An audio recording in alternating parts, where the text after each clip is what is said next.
Shebahonaning. Shebahonaning.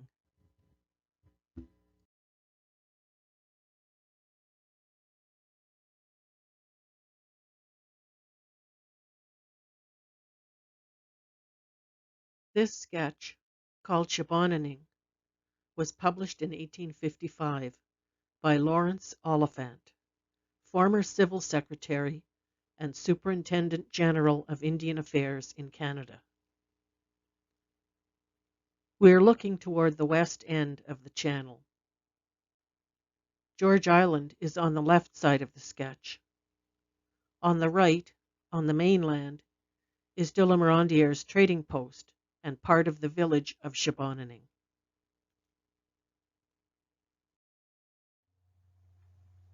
Ani and good day. My name is Adele Loosemore, and I'm a Robinson Treaty Indian from Shebahonaning. My community is located at the entrance to the North Channel on Georgian Bay, and I placed a white dot on the map below me to show where we are located. So this time, let's take a look at the YouTube video that the Métis Nation of Ontario uploaded in July of 2021. It's all about the so-called Métis community of Killarney. Our First Nations ancestors are Ojibwe, Odawa, and Potawatomi. But the Métis Nation of Ontario and the Province of Ontario decided to change their ethnic identity to Métis. They did this by distorting some parts of the historic record and ignoring other parts of it. This manipulation of our ethnic identity is deeply disrespectful to our ancestors and our community, and it violates the United Nations Declaration on the Rights of Indigenous People. This series of videos was created to show you that their claims are not supported by the historic record. In 2003, the Supreme Court of Canada issued the Powley decision. It deals with Métis Aboriginal rights, setting out the rules under which those rights would be recognized. A key requirement is that the right being claimed today must originate from the practices of a historic Métis community. The Supreme Court also said that not every person of mixed Indian-European ancestry is Métis. These persons can also be status Indians, non-status Indians, or not identify at all as having Indian ancestry. A historic Métis community is a group of persons of mixed Indian-European ancestry who lived together in the same geographic location, had their own customs, and recognizable group identity, separate from Indians and Europeans. Genealogic connections are not enough to support the claim that a community existed.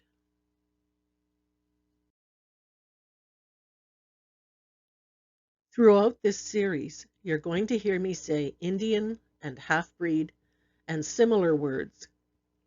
They're the words of settler governments, and I'm using them because what I'm talking about in these videos is directly related to how settler governments operate. Their words and their definitions have affected the people of my community, our ancestors, as well as today's families. The government's definition of Indian included the concept of being recognized as a member of a community. But as time went on, the definition became more restrictive. The goal of the Indian Act was not just to control Indian people, but to decrease the Indian population.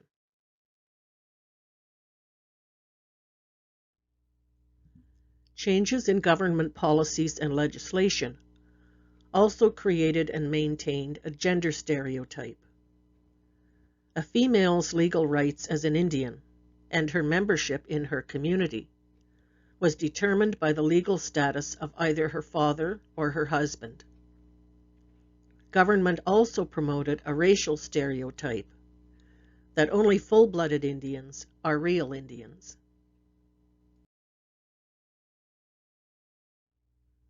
The meaning of the word Métis also changed over time. When I was a kid, the Métis were a people who lived in the western part of Canada. Their most well-known leader was Louis Riel, and a central part of the story that we learned was about how the Métis lost a long battle over who was going to have authority over lands.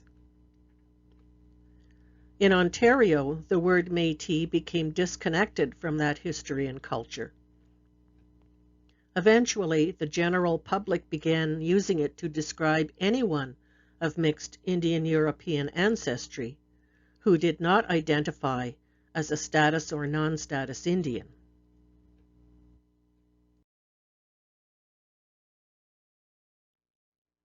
Then the Powley decision happened in 2003. And the Supreme Court said that mixed Indian-European ancestry alone is not enough for government to acknowledge Métis Aboriginal rights. Having ties to a historic Métis community is a crucial concept. The Métis Nation of Ontario and the Province of Ontario claim that their historic Métis communities meet the requirements of the Powley decision.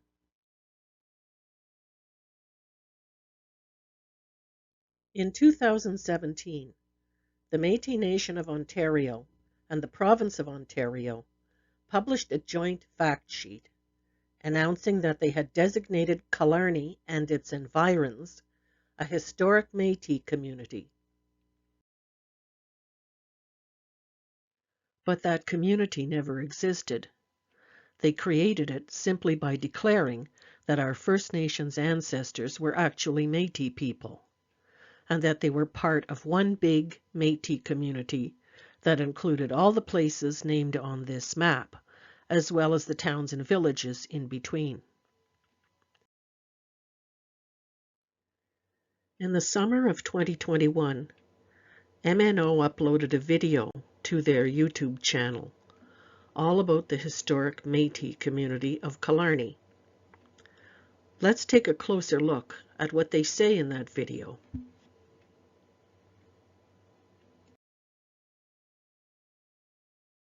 MNO doesn't acknowledge the name of our community when talking about early events in our history. The first known written reference to Shebahonaning is in a book by Henri Joutel.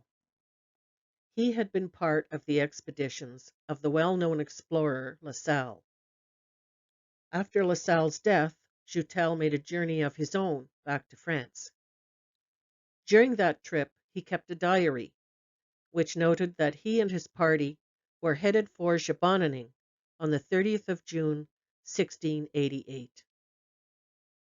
This is more than a century before Etienne de la Morandiere arrived in 1820.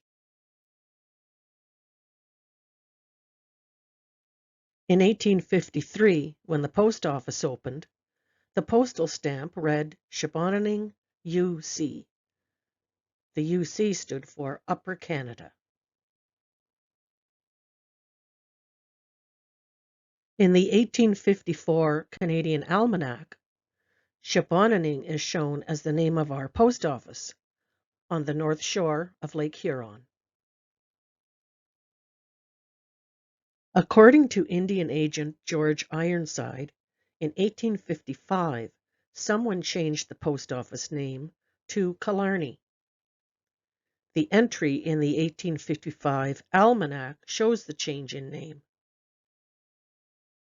Some people attribute the name change to Lady Dufferin, whose husband became the Governor-General of Canada.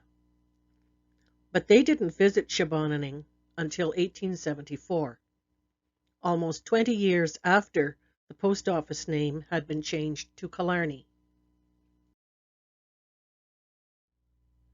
In 1910, the province of Ontario was still noting in its gazetteer and directory that Killarney is also known as Shebahonaning, and it is known to many First Nation people as Shebahonaning to the present day. The name of our village was never officially changed. It just became common to use the post office name. We have a history with that name now, and there's no reason for anyone in our community to stop using the name Killarney if that's what they're comfortable with. But the Métis Nation of Ontario supposedly conducted research with the province to identify historic communities.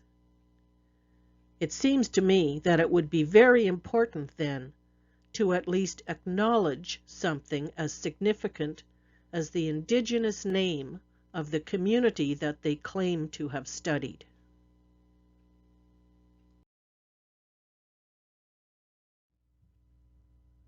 This watercolor, called Killarney or Shebahonaning, North Shore of Lake Huron, 1853, looks toward the west end of Killarney Channel and shows Morandiere's trading post and part of the village of Shebahonaning.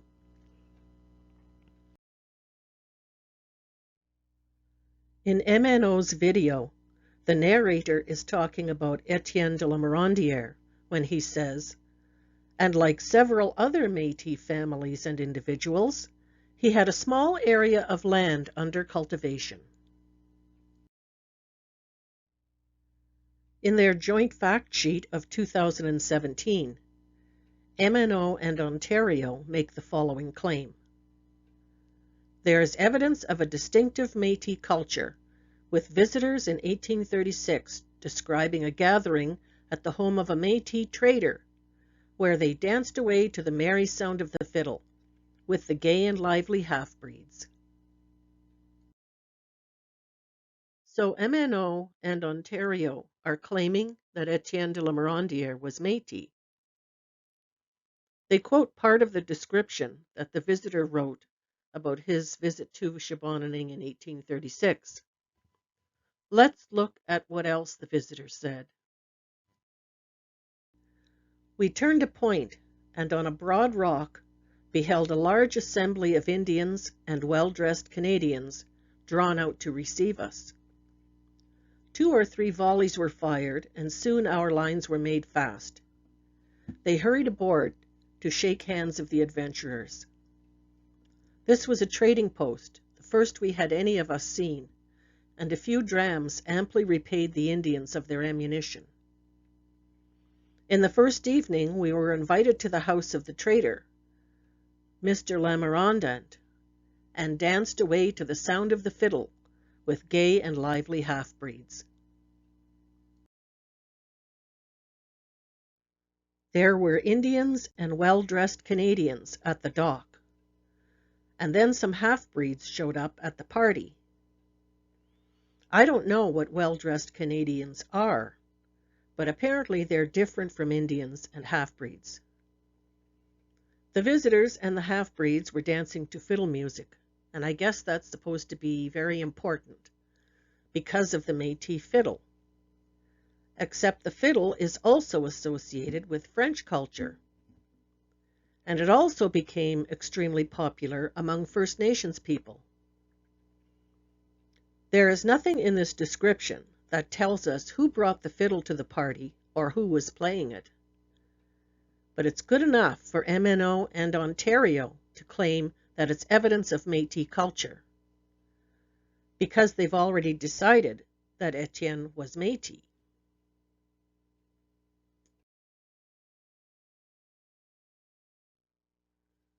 I would like to know what evidence MNO and Ontario have showing that Etienne, pictured here, was Métis. I've often wondered if he was of mixed Indian-European ancestry, but I have only ever seen documentation showing that he was a white man of French ancestry, born near Montreal in 1767. Here is an image of Shebahonaning. Etienne married her in 1800, and they had many children. Pierre Georges Roy, who was a well-known journalist, historian, and archivist in Quebec, published a history of the Roquebert de la Morandiere family in 1905. There is nothing in Roy's work that leads to the conclusion that Etienne was of mixed ancestry.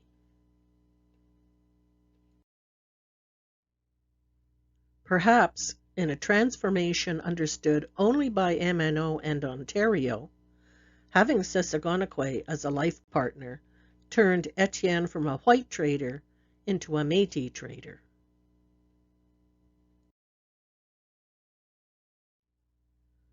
One more thing to consider. The Métis Nation of Ontario has a membership register, and for each family that is part of their organization, there's a document that explains why MNO says that family is Métis, and it also names the person that they call the Métis root ancestor, the earliest Métis ancestor in that family's history. In MNO's register, Etienne is not named as a Métis ancestor of the Morandiere family. He had 10 children with Sessagonaquay. None of them are named as Métis ancestors either. Yet in MNO's video, Etienne is represented as an important Métis figure in Shebahonaning.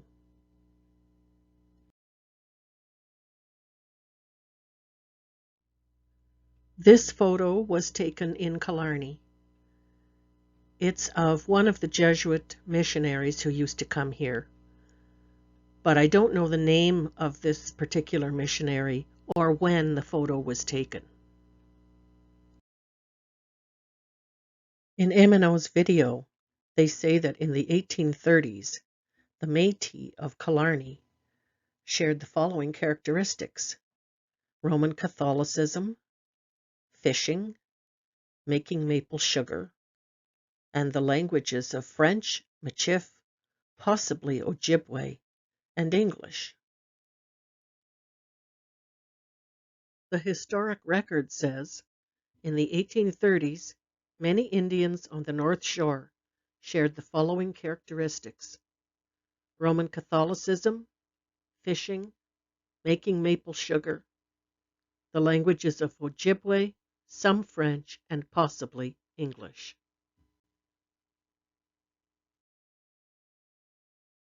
MNO's Métis characteristics of Killarney people are the same as Indian characteristics, except for their claim that our ancestors spoke Michif. That is absolutely not true, and there is nothing in the historic record to support that claim. For those who don't know, the Canadian Encyclopedia says that Michif is a language spoken by Métis people mostly in parts of Manitoba, Saskatchewan, North Dakota, and Montana. It's a combination of Cree and French, but it also borrows some English and Ojibwe words.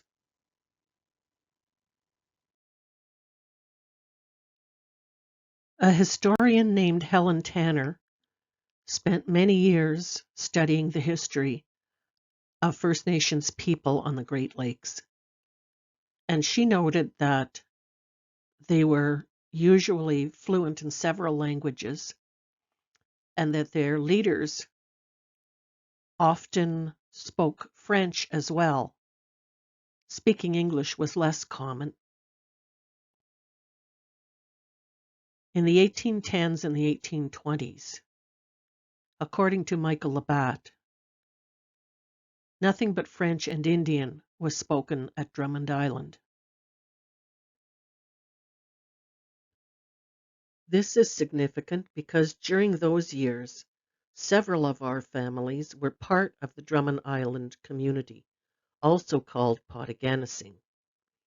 Those families intermarried with each other and with other First Nations families of Shebahonaning. So Michael Labatt's information about the languages spoken on Drummond Island applies to our ancestors as well. Father Duranquet, a Jesuit missionary,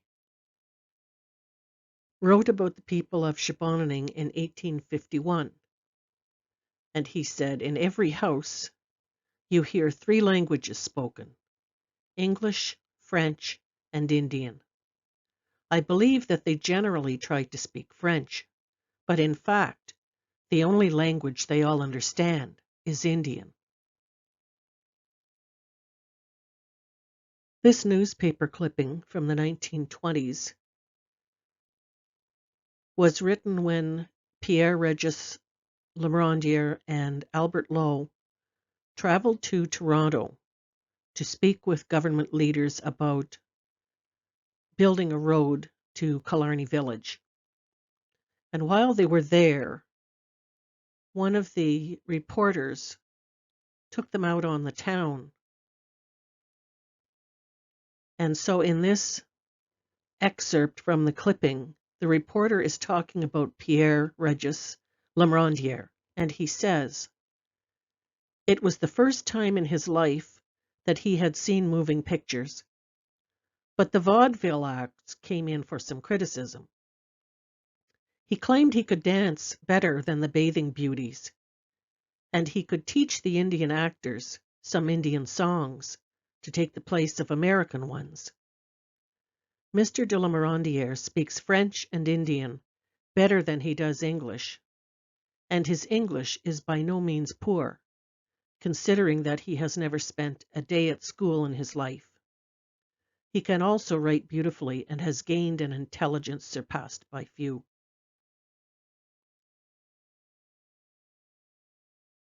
This historical information about language and our ancestors spans 100 years. The 1930s marked the last decade that Ojibwe was widely spoken by the adults in our community. Then, except for a few families, only the older people spoke it fluently. Eventually, it disappeared. Many First Nations people in Shebahonaning can tell you who the last Ojibwe speakers were in their family, or what happened to someone when they spoke Ojibwe. It was often connected with school, being warned not to speak it at school, or being punished for speaking it.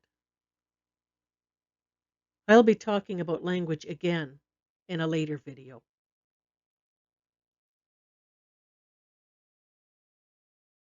In 1838, a Roman Catholic missionary wrote to the settler government and said that he had traveled the north shores of Lake Huron and amongst the islands scattered along that coast. He said many of the Indians and half-breeds were Catholics and they wanted a resident clergyman.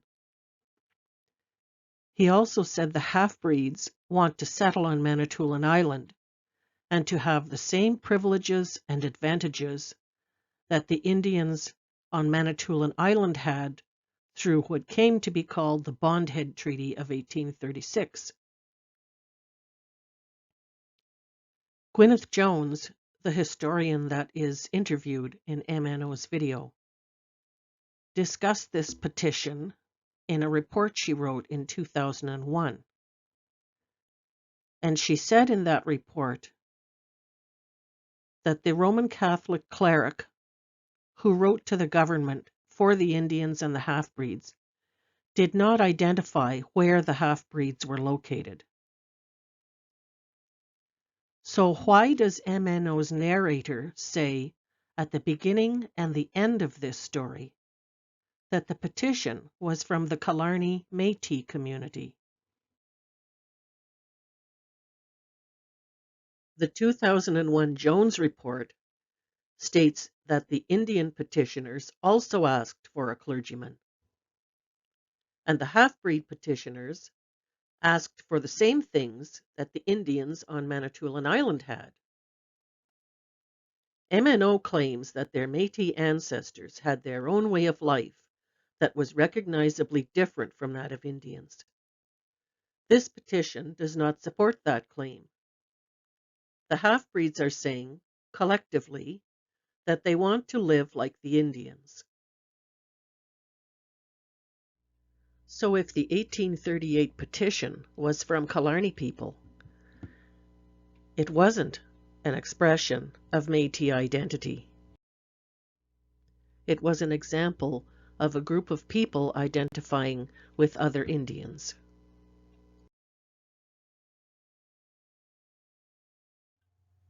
In the next video, I'm going to tell a story about how a Métis man was harassed by the white settlers in 1893 and how the Killarney Métis banded together to protect him.